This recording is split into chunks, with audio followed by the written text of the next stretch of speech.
Dito guys, may nag-invite sa akin babae, may gusto ata sa akin to. Kasi pag accept ko, tignan nyo. Okay guys. Halatang kinilig siya, 'di ba? Pero lalo siyang kikiligin kapag nag-boss cube ang bida. Tapos dito medyo napatitig ako sa kanya kasi may tinataglay din pala siyang ganda. Hala.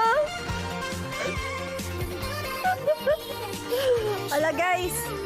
Ay, ang pogi.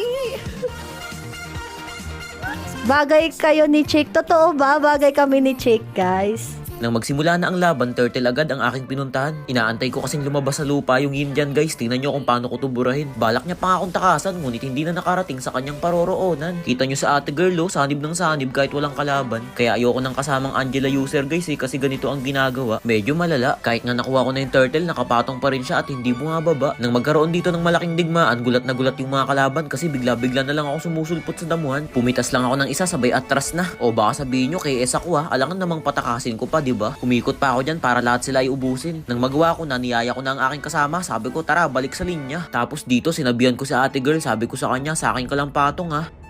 Sa akin ka lang patong.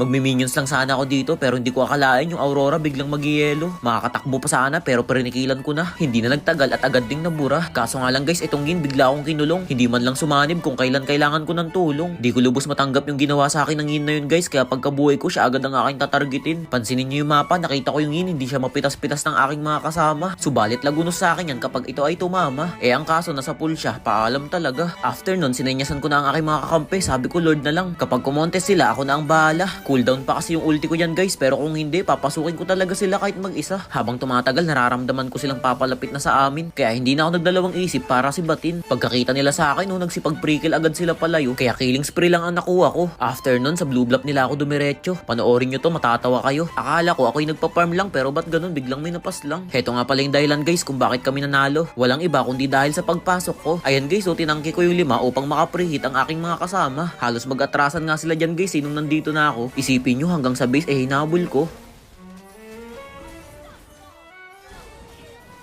Nang maubos ko yung 3 sa kanila, ako'y nag-back muna upang magpalit ng emo. Pero sa isip-isip ko ay kaya nang tapusin to. Kaya sabi ko sa kanila, sige tower lock nyo na, susunod ako. Chick. Asan na si Chick? Asan na si Chick?